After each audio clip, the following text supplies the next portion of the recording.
quiet minute that changed everything. A story about learning to be okay with boredom and how stillness keeps your heart steady.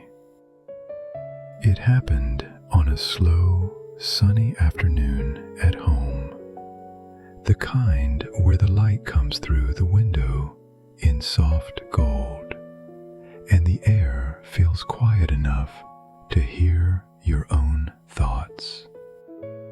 Vivian was lying on the living room carpet, rolling back and forth like a sleepy kitten, letting out a dramatic sigh every 30 seconds. "I'm bored," she groaned, dragging the word out as if she were announcing a major tragedy. Across the room, Vincent sat with a small basket of toys, picking each one up for 3 seconds, dropping it, then picking up another one. He made tiny, frustrated sounds, the kind babies make when they want something but don't know what. I glanced over from the couch and smiled a little. Ah, yes, that moment. The restless moment. The one every child meets and every adult remembers. Vivian flopped onto her back and stared at the ceiling. There's nothing to do. Everything feels boring. The first lesson: why boredom feels itchy. I put down the book I had been holding and patted the seat beside me. "Come here," I said. She scooted over and sat next to me, legs curled under her, looking completely defeated. "Dad," she said, "why does being bored feel so itchy? Like I need to jump out of my skin?" I nodded slowly. "That's because your brain is used to running fast. It's used to videos, games, activities, excitement. And when all that suddenly stops, your brain doesn't know what to do with the quiet. It wants to fill it immediately." Vivian blinked. "So, boredom is just my brain complaining?" "Pretty much," I said with a smile. "But I want to tell you something important. Being bored isn't bad. In fact, it's really good for you." Vivian's eyes widened in disbelief. "Good? Being bored?" "Very good," I said, "because boredom is the doorway to stillness, and stillness is like giving your mind a chance to breathe." Vincent crawled over and climbed onto my lap, then settled his head on my chest as if he, too, wanted to hear the explanation. The snow globe, what stillness really does. I gently rubbed his back. "You two know snow globes, right?" Vivian nodded eagerly. "The things you shake and the snow goes everywhere." "Exactly. Your mind is like that. All day long, thoughts and feelings get shaken around. Excitement, frustration, ideas, worries, fun moments. They all swirl around inside." I shook my hands in the air like a snow globe being rattled. "But when you let yourself sit in stillness, even for a tiny minute, the snow starts to settle. Your mind becomes clear again. Vivian tilted her head. So, boredom is when the snow starts to fall down. Yes, and meditation, I added, is when you choose to let it settle on purpose. She stared at me with that expression she makes when she's trying to understand something big. But meditation sounds like something monks do, with bells and sitting perfectly still and saying, Om. I laughed softly. Well, some people do it that way, but really, meditation is simply choosing to be bored on purpose, choosing quiet, choosing to stop shaking the snow globe. The 1-minute experiment, choosing stillness together. Vivian looked down at Vincent, who had now stilled completely, drifting between calm and sleepy. Can we try it? She asked. Just for 1 minute, I said. That's all.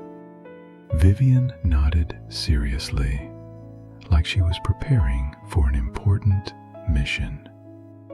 I set a timer. Okay, I said. Sit comfortably. Don't force anything. Just breathe. She closed her eyes. I closed mine. Vincent nuzzled closer, settling like a tiny, warm pebble on my chest. At first, Vivian wiggled. Her fingers fidgeted. Her legs tensed. Her thoughts jumped around loudly enough to hear.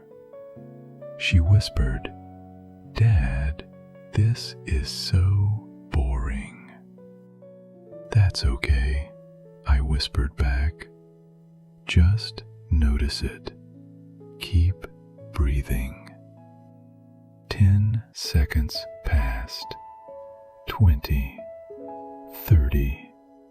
And then something changed. The shift when the snow finally settles. I felt her body soften beside me. Her shoulders lowered.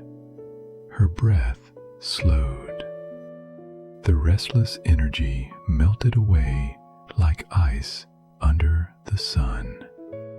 The room felt gentle and spacious, as if silence itself had reached out and held us.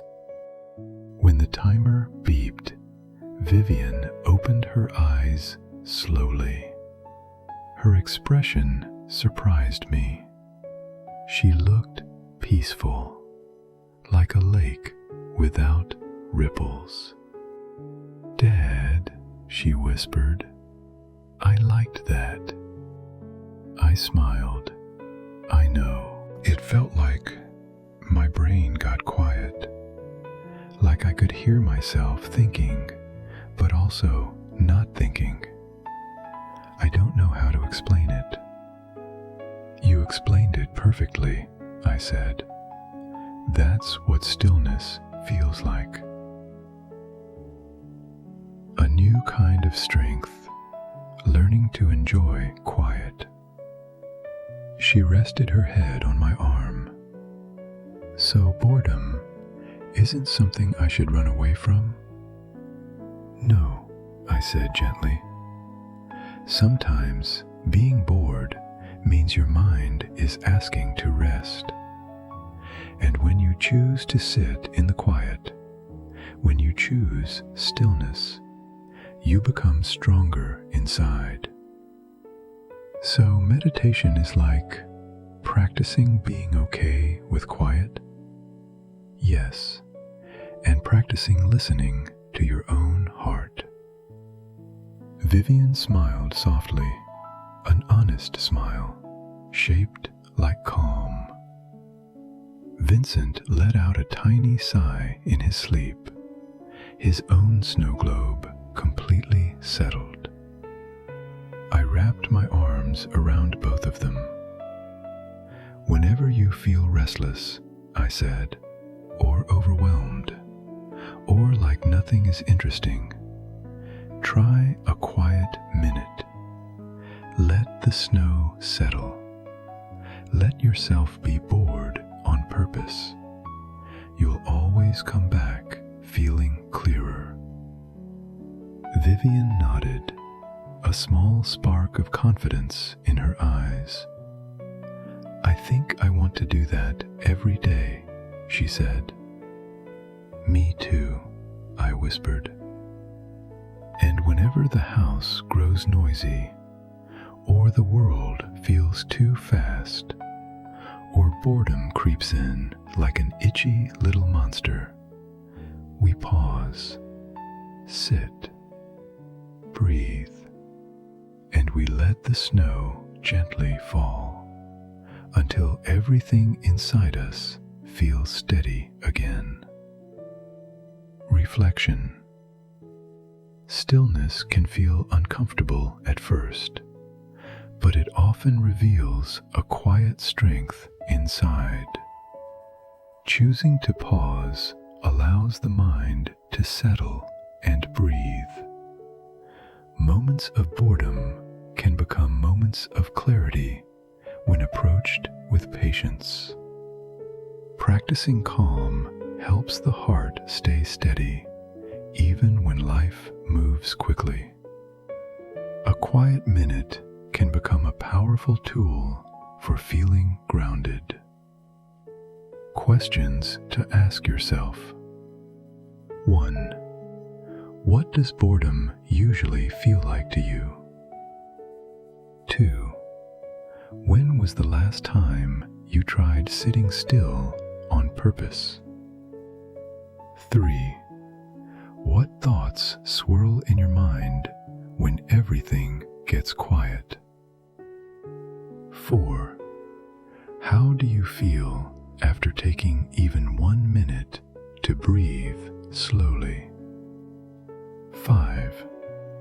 What might change if you practiced a quiet moment each day?